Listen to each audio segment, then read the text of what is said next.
todos os irmãos. Sintam-se todos acolhidos fraternalmente em nossa casa. Recebam já de antemão o nosso abraço fraterno, bem como dos benfeitores que nos assistem. Antes de nós iniciarmos fazer nossa prece, nós estamos com o livro do mês do Clube do Livro, Cinematografia e Espiritualidade. Ainda temos algumas unidades ali para venda. Também temos na nossa biblioteca ali todas as obras básicas da doutrina espírita. Temos outras obras espíritas que também estão à disposição na biblioteca. Quem desejar, né, nos procure. Lembrando que sempre uma boa opção de presente, né? Um livro, uma doação, ou presentear alguém. Às vezes a gente não tem a palavra certa para dizer para alguém, mas no livro tem. Dá um livro espírita para a pessoa vai ler e vai encontrar ali dentro, às vezes, respostas que procura tanto em outros lugares, certo? Então fica o convite para visitar a nossa biblioteca. Muito bem. Estamos no nosso mês de aniversário, encerrando o mês de outubro, com muita alegria. Recebemos várias pessoas aqui que nos brindaram com excelentes exposições. E hoje não podia ser diferente. Então, meus irmãos, nesse momento nós possamos fazer a nossa reflexão interior. Colocamos-nos, Senhor, em Tuas mãos. Nos entregamos para que seja feita a Tua vontade, para que possamos nesta tarde absorver todo o conhecimento necessário para dar mais um passo rumo à nossa evolução. E que ao sair daqui, Senhor, estas bênçãos nos acompanhem pela nossa vida diária, fazendo-nos seres melhores do que quando aqui chegamos. E assim, fortalecidos nesta fé e nessa confiança, pedimos o amparo e a proteção dos mentores espirituais desta casa, em especial a Francisco Valdomiro Lore, nosso patrono desta casa.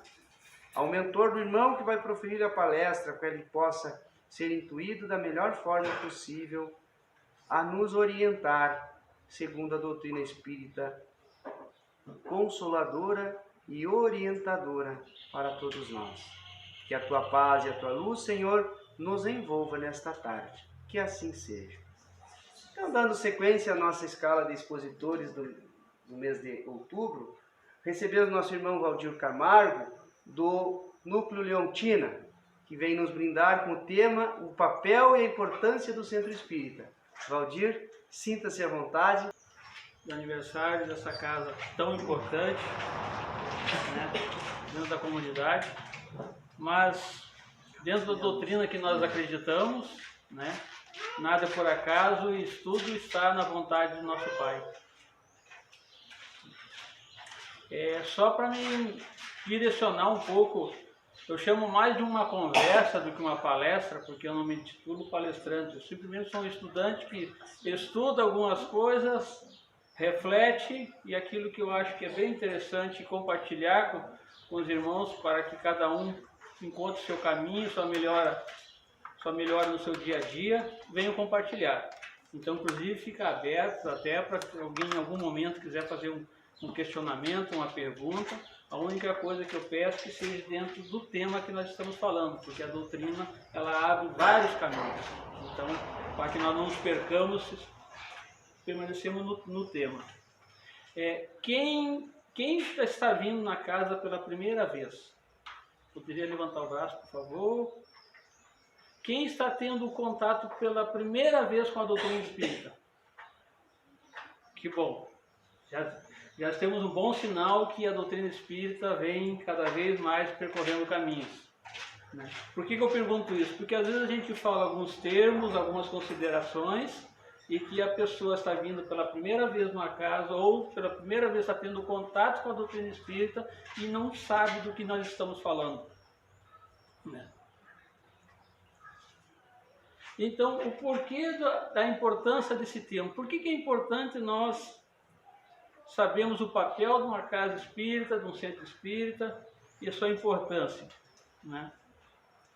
Para que nós podemos compreender a sua finalidade, né? Compreendendo a sua finalidade, nós conseguimos tirar um melhor proveito, porque cada um que vem aqui vem com aspiração, para buscar alguma coisa, buscar algo. Então é interessante que eu saiba como funciona, para mim, de repente, ter um melhor aproveitamento.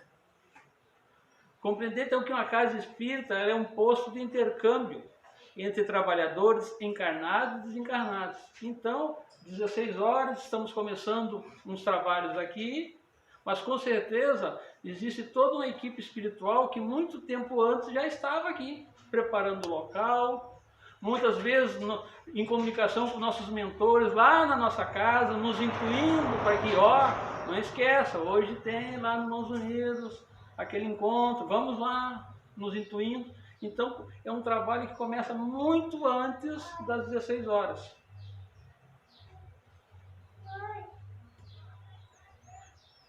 Compreender que antes de se formar aqui no plano físico, uma casa espírita, ela se forma já no mundo espiritual, no seu sistema embrionário.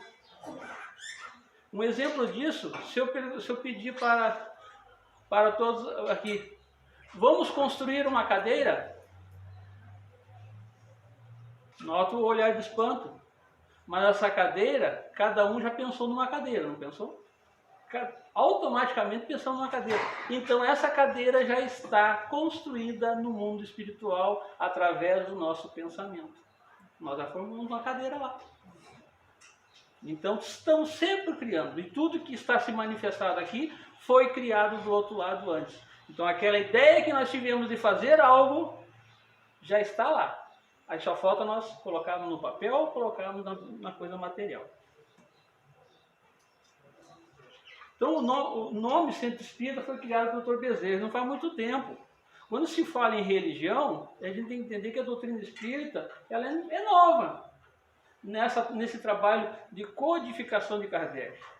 Ela é nova, perto das religiões milenares que nós temos.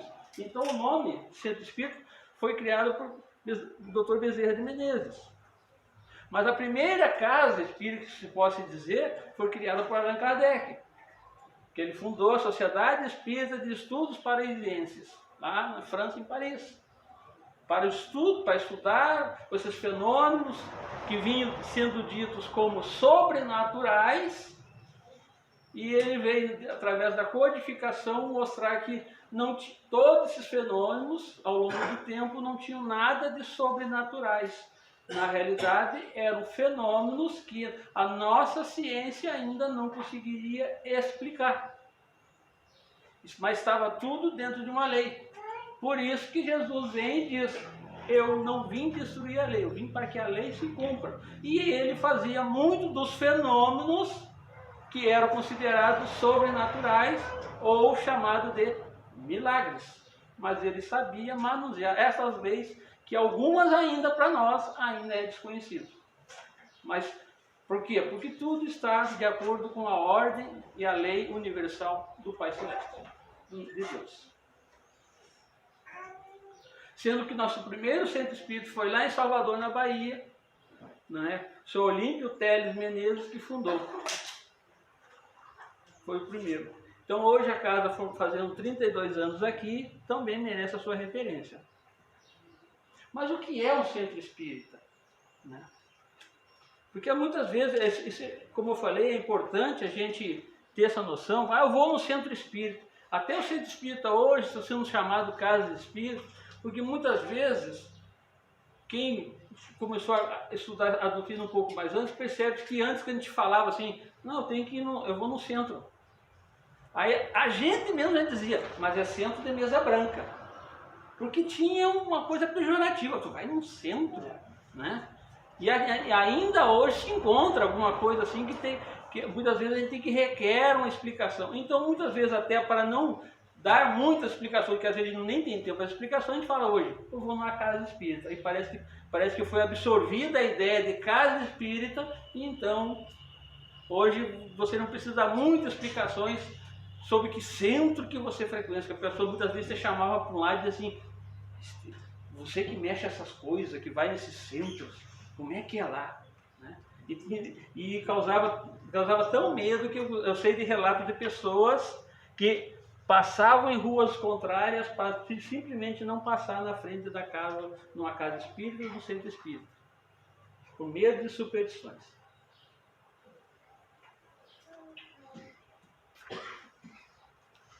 Então o centro espírita ela é uma unidade basilar, uma verdadeira célula de ação programática do movimento espírita. Então, ou seja, é através do centro espírita que é a propagação da doutrina espírita, que é onde se estuda, se pratica a doutrina. É como se fosse uma célula que se irradia, mas com uma diferença. Não só ela é um educandário de espíritos, mas também um atuante templo de orações. Então isso eu tenho que entra na questão de eu entender quando eu vou numa casa espírita, que não é um local simplesmente de um culto religioso. Se eu quero um melhor aproveitamento dentro de uma casa espírita, eu tenho que estar em sintonia com a espiritualidade que está dando apoio a essa casa. Porque essa equipe espiritual, ela preparou esse local, né? Eu me baseio no que eu estou falando nas obras básicas, mas também em 2 livros que são muito interessantes para quem é frequentador da casa espírita lê-los, né? Que é no livro Os Mensageiros, quando André relata a sua visita à casa de Isabel, que funciona um centro espírita na casa dela. Ela faz o evangelho no lar e tem um centro espírita na casa dela. E ele relata o que está acontecendo na casa física de Isabel durante a palestra, durante os trabalhos, e o que está acontecendo no mundo espiritual naquele momento. Então, são capítulos que nos trazem bastante à luz da consciência. E o outro livro Aconteceu na casa, aconteceu no centro espírita, ou na casa espírita, né? Que relata justamente o outro lado, aquele lado que por algum motivo ou outro não quer que eu individualmente progrida, ou que a casa progrida. Então, que trabalha, é o pessoal que a gente diz, eu prefiro não chamar de demônios, espíritos inferiores, porque são meus irmãos. São meus irmãos, são meus irmãos que estão com ideias diferentes das minhas, com ideais diferentes dos meus, mas nem por isso deixa de ser meus irmãos, porque quem sou eu para dizer que eles não são meus irmãos, se o Pai diz que todos nós somos irmãos? Então, como é que esses irmãos do contra agem para nós não virmos na casa espírita, deixarmos de frequentar, ou como se afasta os obreiros da casa espírita? Como é que uma casa espírita pujante, de repente, ela chega ao ponto de fechar as portas?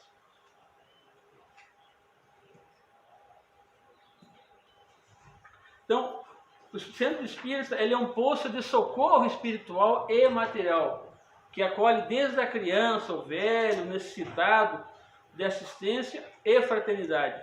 É um templo de casa e oração, recanto de paz, acolhendo os desesperados e revoltados.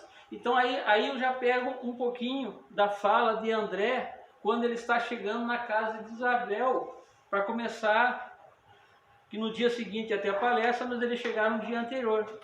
E ele relata que ao estar chegando na companhia do mentor dele, do grupo que iria trabalhar, né?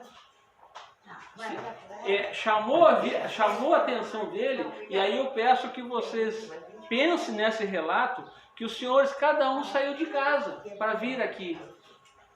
E ele relata isso, que quando ele está chegando na casa de Isabel, o que impressionou ele é que aí ele, com a visão do mundo espiritual, inclusive já ampliado naquele momento, ele conseguia visualizar os encarnados passando, e todos no mínimo estavam acompanhados de 3 espíritos de irmãos desencarnados, no mínimo de 3, quando não estavam acompanhados de verdadeiras turbas.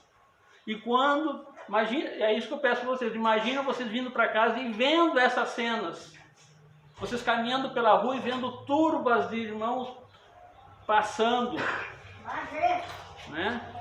Então, quando se chega nesse ponto aqui, realmente a gente teria essa noção de que nós chegamos num posto de socorro. Nós chegaríamos num lugar de luz e nos sentiríamos bem. Que bom que nós estamos aqui, porque ao chegar na casa, ele percebeu que a casa estava protegida. Dali saíam focos de luzes.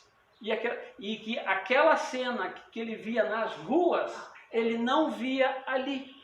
Inclusive, quando ele chegou, tiveram que abrir a porta para ele entrar com os demais irmãos. Porque ele não conseguia, mesmo ele sendo um espírito já possuidor de luz, ele não conseguia quebrar aquela barreira vibratória daquela casa. Ou seja, a luzinha dele ainda era fraca para entrar naquele recinto tamanho de luz que tinha. Só que ele mesmo relata que não estava chegando num posto, numa coisa faraônica. Era uma casinha simples, modesta, um jardim na frente.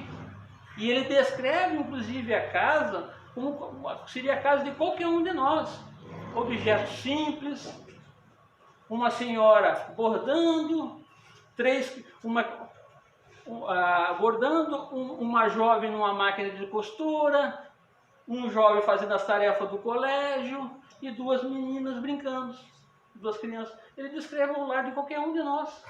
Então ele não estava chegando, mas ali era um posto de socorro. Ali era, em face das pessoas que frequentavam ali, porque Dona Isabel era um espírito que veio lá de nosso lar e se manteve firme nos seus propósitos, e através das atitudes dela, da moral elevada dela, ela conseguia manter aquele lar sob uma forte luz, sendo considerado uma extensão de nosso lar.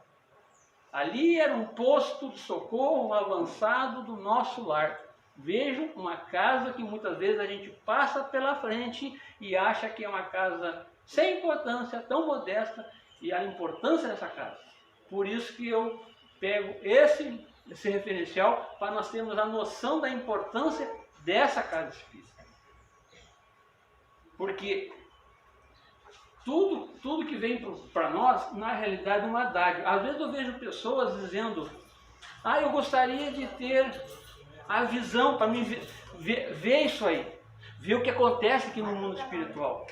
Só que, de acordo com o que eu penso, de acordo com as minhas atitudes, do meu dia a dia, eu tenho consciência que eu estou numa faixa vibratória, porque é isso que vai estabelecer o que a gente vai ver, o que a gente vai assistir.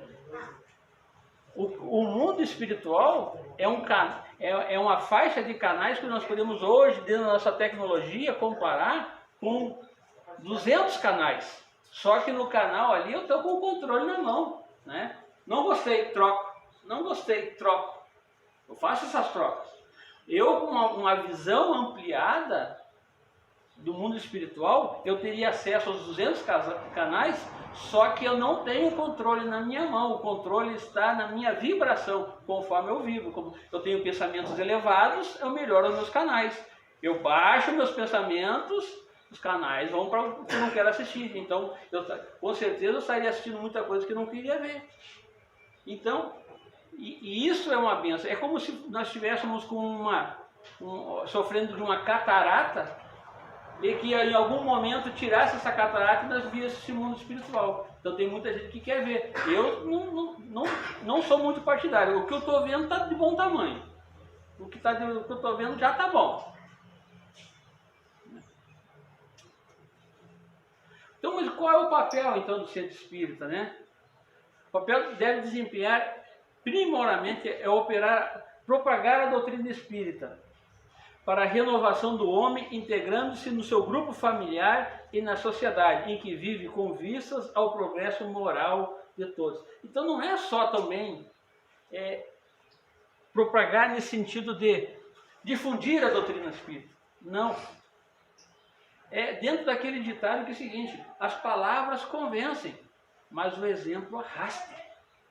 Então, se eu dentro da casa espírita estou, além de fazer a divulgação da doutrina espírita, mas eu estou vivenciando a doutrina espírita, o que ela prega dentro do Evangelho de Jesus nas suas leis morais, eu estou sendo um exemplo para os demais irmãos. Porque nós não podemos acontecer, em certos casos, que eu estou no meu lar, por exemplo, hoje, preparando uma palestra, o papel da casa espírita no Mãos Unidas, né? Estou lá na minha casa fazendo. Aí chega um filho, pai, eu preciso de tal coisa, agora não posso.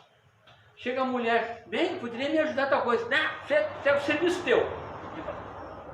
Aí daqui a um pouco chega outro, não posso fazer, porque hoje eu tenho uma palestra no Centro Espírita.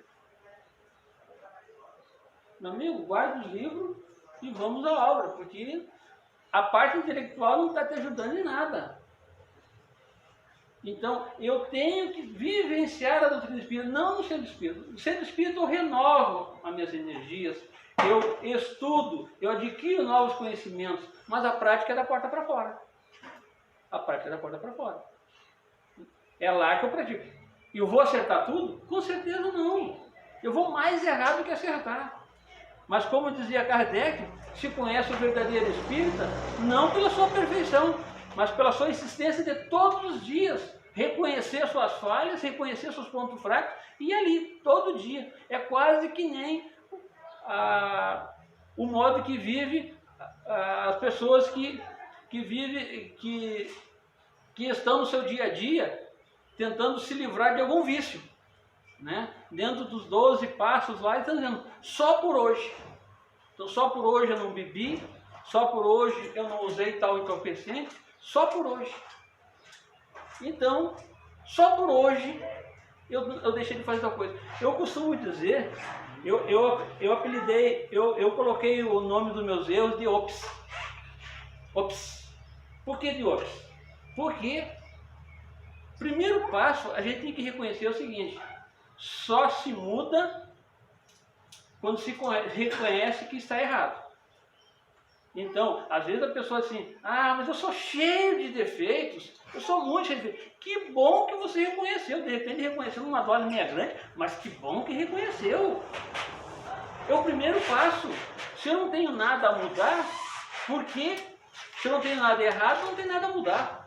Então, que bom que eu errei. Então, que bom que eu reconheci que eu tenho vários OPs. Qual o meu objetivo hoje? É que, uns tempos atrás, eu confesso, era um OPs por segundo. Hoje eu consigo, pelo menos, são muitos, mas eu consigo contar no dia. Eu consigo contar. Antes eu não conseguia contar. Era tanto que não dava tempo nem de contar. Cada vez que você tiver um pensamento, tiver uma coisa, primeiramente vai ser uma enxurrada. Mas aos pouquinhos a gente vai ter consciência do erro, é o primeiro passo.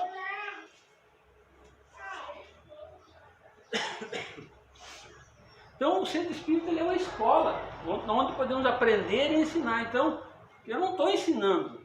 Quando eu me preparei ler para vir trazer para vocês isso aqui, eu aprendi. Primeiro eu aprendi. E se eu não conseguir aprender, eu não consegui ensinar. Então não existe um mestre perfeito. O mestre é aquele que aprende. Então eu só estou ensinando porque eu aprendi algo.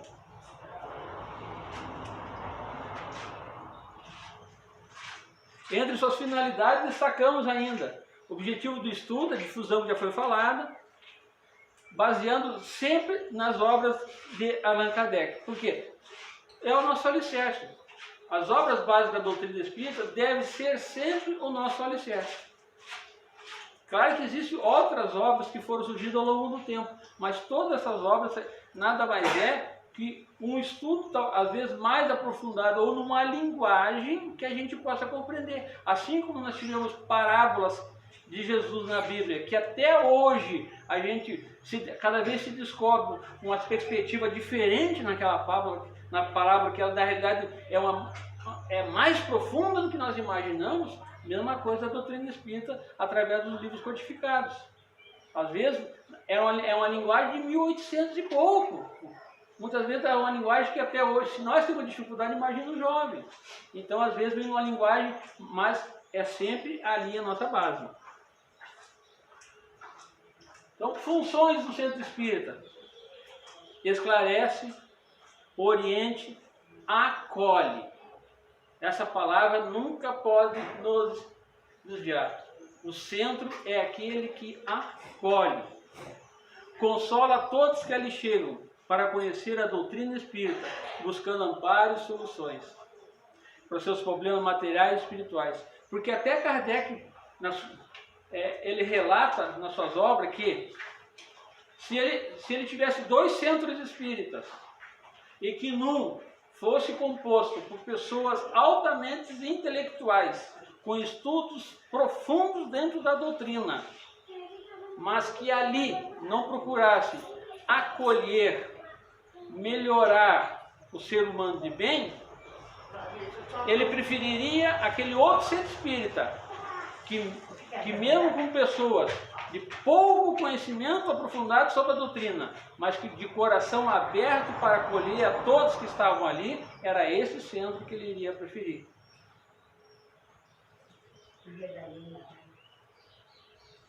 Credenciais do centro espírita, né?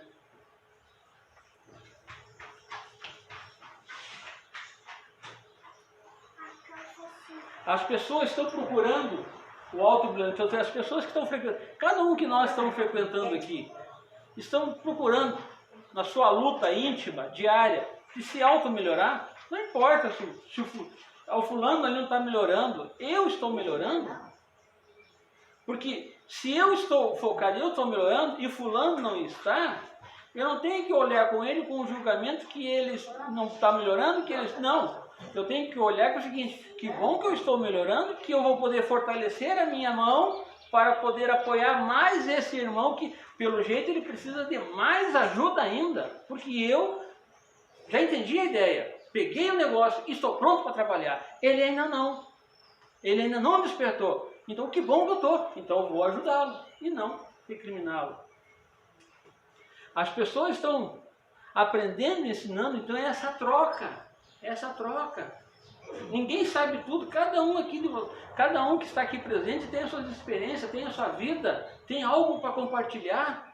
E se eu estiver disposto a ouvi-los com atenção e aprender, nós vamos sair daqui mais fortes, mais fortalecidos. Aonde só um transmite algum conhecimento, só um transmite, principalmente aquele que transmite, ele não sai com mais nada, porque ele só veio e distribuiu. Ele tem que colher de volta. Por isso que esse compartilhamento, esse ensinar e aprender, faz parte. Porque a partir desse aprimoramento, aperfeiçoamento das pessoas que frequentam, então tudo isso que nós falamos aqui, é uma escola, que nós ensinamos, que nós aperfeiçoamos tudo. Isso nos torna mais felizes. Isso me torna uma pessoa melhor dentro do meu lar, dentro do meu trabalho, dentro da minha sociedade. Que bom, porque se eu estou na minha casa mais arrogante, se eu estou no meu trabalho mais arrogante, mais individualista, alguma coisa está acontecendo aqui dentro, ou eu não estou entendendo o que estão ensinando aqui dentro. Então, por isso que faz parte das credenciais. É como diz um ditado assim, que não sejam minhas palavras que me identifiquem como um bom espírita, sejam minhas atitudes. É aquela atitude que muitas vezes a pessoa chega assim: vem cá, tu é espírita, né? Mas que seja uma atitude boa, pelo amor de Deus. Mas que eu reconheça, seja reconhecido com uma atitude boa. E não por palavras, por demonstrar conhecimento. Inclusive a Sueli Caldas Schultz, ela fala no livro Dimensões Espirituais, que um centro espírita traz uma reflexão, as principais atividades que norteiam os seus trabalhos, que templo, tem que ser um templo, um lar, as pessoas têm que se sentir em casa quando chegam aqui, um hospital, ou seja as feridas físicas, morais, psíquicas, tem que chegar aqui e sentir o acolhimento, né? Uma oficina escola, como eu já falei, Porque o mundo espiritual trabalha dentro de sintonia, dentro de vibração. Para você ter uma ideia, voltando ao livro Nossos Mensageiros, André descreve que quando começou os trabalhos na casa, encarnados tinham 35 pessoas na plateia. Quando uma hora antes já estavam chegando os amigos do plano espiritual sendo trazidos para receber um acolhimento. Agora imagine a cena, nós vamos aqui sentados e começando a chegar os grupos que os amigos que trabalham aqui no plano espiritual foram buscar para assistir a palestra, foram buscar para receber o passe, para assistir. Só que esses grupos entrando pelaquela porta ali, verdadeiros coxos, como descreve André, muitos com faixas, se queixando de dor, parecendo cadáveres que tinham sido levantados do túmulo. Esses irmãos chegando numa UPA, que é aqui, para serem tratados, muitos sentindo dores, se queixando de dores, e aí já pega um ponto para a questão da dor. Cuidado com aqueles que cultivam a dor. Se eu cultivo a dor aqui, como encarnado, possivelmente eu vou cultivar essa moléstia, essa dor, como for desencarnado. O que é cultivar a dor? É aquilo que eu falo muitas vezes. Eu encontro um amigo na rua e ele vem se queixando de uma dor na coluna. E aí eu falo da minha dor na coluna também. E aí ficamos disputando qual coluna que dói mais. Né? E que vai interessar o que isso vai ajudar o outro. No máximo nós dois vamos sair abraçados, nos achando as pessoas mais infelizes da Terra, os mais sofredores. Ao passo que se eu recolher da minha dor e falar para esse irmão que vem sentindo aquela dor na coluna assim, tu já foi no médico? Tu já procurou socorro? Ou seja, orientá-lo na questão material? Não, já fui no médico, aguardando os exames. Quando os exames chegarem, vai ter um tratamento e tu vai se recuperar. Tenha fé, tu vai se recuperar, tu vai ficar bom. Olha como esse amigo vai se despedir de mim, mais alegre, mais confiante. E isso vai interiorizar nele e até a dor dele vai diminuir. E eu sigo com a minha. Ele não precisa saber da minha. Não vai ajudar nada nele saber da minha. Não vai ajudar nada. Agora, se eu cultivo essa dor, que essa dor. Aí de repente, como diz o materialista, né? Acordei morto. A dor não foi embora não. Porque a dor está aqui, ó. Todas as nossas dores estão no nosso cérebro. É a desarmonia de um órgão, é a desarmonia de um membro que transmite um estímulo e que aqui eu identifico como dor. Meu braço não dói. Ele tem alguma coisa muscular, óssea, celular, que está em desarmonia e por causa dessa desarmonia ele está mandando uma mensagem para o meu cérebro. Está doendo. E eu digo, dor. E aí o que eu faço? Em vez de eu chegar assim, tu tá doendo, mas tu tem recuperação, rapaz. Para com esse negócio, vamos lá. Eu olho para ele assim, ai bracinho querido, como tu tá sofrendo? Tu dói muito. A dor aumenta. Então, cuidado com o motivo da dor. Mesmo desencarnando, André Luiz falava, muitos que estavam ali acreditavam que estavam, mesmo sem mais o corpo físico, continuavam sentindo as dores. Porque a dor está aqui. E eles continuavam com a dor aqui. Realizar o progresso da humanidade sendo uma jornada de externo para interno. Ou seja, nossa reforma íntima. Interessa se o fulano está... Interessa eu. Eu estou melhorando, eu estou lutando, eu estou correndo. É aquela regra do avião. Que para alguns aparece até meio egoísta, né? Ao cair a descompressão do avião, máscaras irão cair. Coloque a máscara primeiro em você e depois você ajude o que está do lado. Porque se você for tentar ajudar do lado sem ter colocado a máscara, você pode desmaiar antes. por causa da falta de ar, da descompressão, e passar mal e não poder ajudar. Então eu tenho que estar bem para ajudar. Não é estar bem porque eu sou o último biscoito do pacote. Porque Deus olhou para mim e disse, tu é meu filhinho querido, fofinho. Não. Ele me viu com um objetivo. Você tem potencial para ajudar mais os outros. Então eu vou dar uma melhorada na tua saúde e tu vai ajudar os outros. É esse acordo que a gente faz com Deus. Quando a gente pede para a nossa saúde, tem que ser nessa linha de pensamento. Que eu tenha saúde para poder ajudar mais, que eu possa ser um instrumento melhor.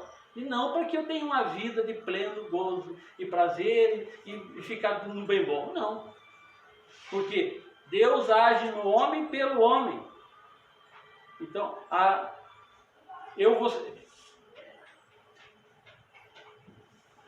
um exemplo que é trazido até, bem claro, tem uma senhora que ela foi num templo religioso e orou porque ela estava desempregada. Orou que estava desempregada. Pedindo. Quando ela saiu da igreja, um senhor, bem vestido, um cavalheiro, como é descrito no livro, chega assim, a senhora está precisando de um emprego? Ela assim, sim. Então a senhora vai na rua tal, fala com tal pessoa que ela está precisando de alguém para ajudá-la. Essa mulher, prontamente, saiu dali, bateu no endereço, atendeu uma senhora. A senhora está precisando de alguma ajuda? Eu estou precisando de um emprego, só poderia me ajudar? Aí ela pensou, como você soube disso? Esse fato eu não comentei com ninguém. Não comentei com ninguém? Nem eu sabia que estou precisando de ajuda. Aí, como ela tinha abrido a porta para receber, ela viu um quadro pendurado na parede. Foi aquele cavalheiro ali que, ao sair da igreja hoje, me abordou e falou que eu viesse nesse endereço e falasse com a senhora que a senhora está precisando de ajuda. Aí a senhora falou assim, impossível. Esse cavalheiro que está no quadro foi meu filho, que desencarnou há 3 anos. Vejam, Deus age no homem pelo homem. Então, as coisas, nada é por acaso. Então, às vezes a gente pede, mas a ajuda chega, com certeza. Transformar o homem de bem em consequência da sociedade. Ou seja, assim como o lar, a família é a célula máter da sociedade, ou seja, é a célula da sociedade, o ser individual também é. Então não tem como nós queremos uma melhora. Hoje o mundo espiritual, hoje a doutrina espírita vem proferindo muito a questão do mundo de regeneração. Só que eu vejo dentro do próprio movimento espírita alguns caminhos que nós temos que ter um cuidado. Nós transformamos o nosso lar no céu e o umbral no inferno. Né? E a gente sabe que é o mundo espiritual. E aonde a gente vai estar, vai ser nossas frequências. Não é céu, não é inferno, é onde nós vamos estar. E o mundo de regeneração não é um paraíso que vai se estabelecer de uma hora para outra aqui na Terra. Ela vai ser o somatório dessas células máteres de cada um de nós que estamos aqui. Até esses dias eu estava conversando com uma pessoa sobre a questão da... Vejo que nada é por acaso, até a reciclagem. Eu estava conversando com uma pessoa que ela estava jogando um plástico no lixo, na verdade se livrando daquilo ali, e eu falei assim, por que você não recicla? Não, eu vou desencarnar e o problema dessa geração nova que vai ter que reformar isso. Rapaz, não fala um negócio desse, cara. De acordo com algumas projeções que nós já fizemos, né? Uma encarnação e outra, quando não há uns percalços, ela dá um intervalo de uns 500, 300 anos e a gente está aqui de volta. Se você tiver a graça de não ir para outro mundo e continuar no mundo que está nesse processo de regeneração, ou seja, voltar aqui para a Terra, você vai encontrar esse plástico. E esse plástico vai olhar para ti assim, ó, não reclama não, foi você que me botou aqui há 300 anos atrás. Agora me junte, tenha consciência e guarde. Ou me dê o destino correto. Revive o cristianismo puro em suas bases de Jesus. O que significa isso? A verdadeira casa espírita, na realidade, que se considera dentro do nosso estudo, foi a casa do caminho. Foi a casa do apóstolo Pedro, que após o desencarne de Jesus, né, é onde os apóstolos se reuniam. E nessa casa de Pedro, todos eram bem-vindos. Não interessava a raça, o credo. Era uma casa que todo caminhante podia chegar, era acolhido, tomava um banho, tinha uma refeição. Se tinha algum machucado, alguma coisa, era tratar suas feridas e ele seguia o caminho dele. Então, era simplicidade, era coisa simples, não era nada pomposo.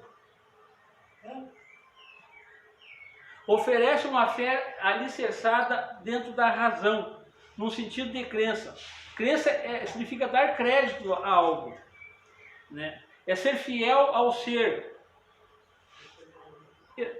Por que eu botei o exemplo aqui na caneta? Nós confundimos crença com fé. É sutil, mas tem uma diferença que nos dá um norte bem grande. Nós temos a crença, por exemplo, em alguns objetos que nós consideramos eles sagrados. Concorda? São sagrados. Mas por que eles são sagrados? Porque alguém falou para nós que aquele objeto é sagrado. E aí, por essa pessoa que falou que aquele objeto é sagrado, nós demos crédito para essa pessoa, porque nós confiamos, achamos que essa pessoa merece o nosso crédito, e então nós cremos, temos uma crença que aquele objeto é sagrado.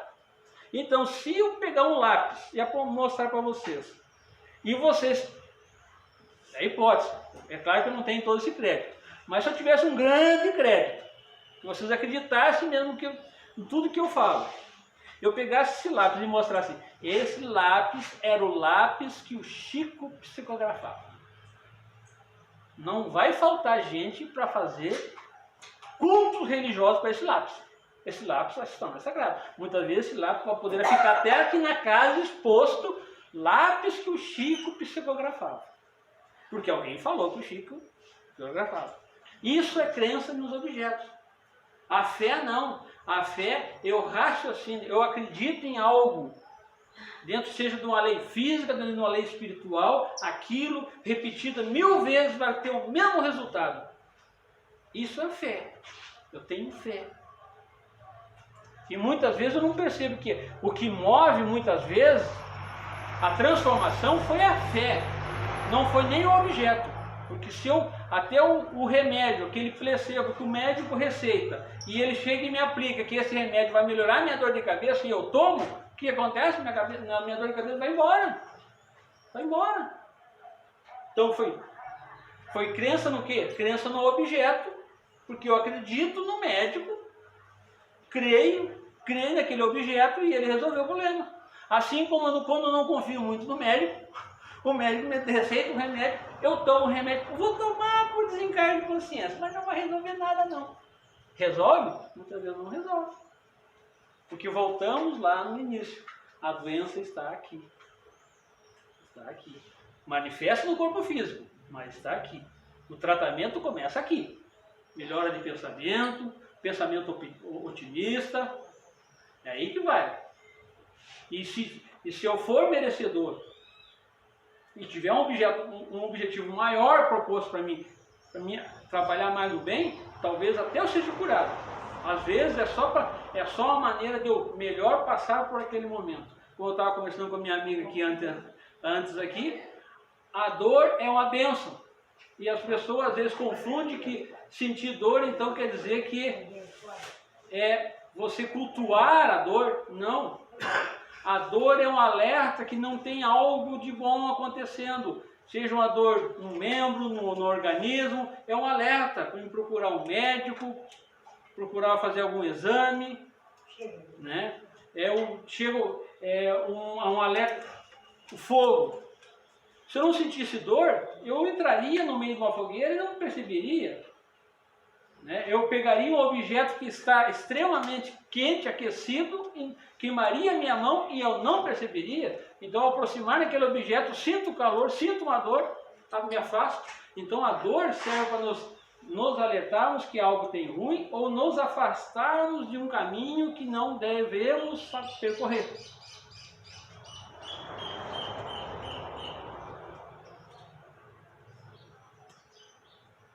Então, fechando aqui, só sobre os obreiros. Eu botei uns slides aqui, mas é mais para não se apavore, não é para demorar todo esse tempo não, é só para nós não perdermos o fio da meada, como se diz, né? Então, sobre os obreiros, e aí, obreiros, vamos entender, não é os obreiros, não é só aqueles que quando nós chegamos aqui na Casa Espírita, estavam ali nos recebendo, organizando, somos todos nós aqui de alguma forma contribuímos.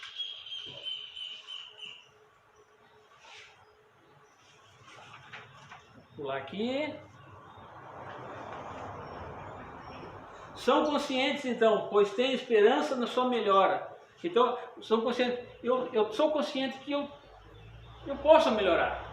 E aquele outro que está ali, ele também pode melhorar. E cada um no seu tempo, cada um respeitando o seu momento, né?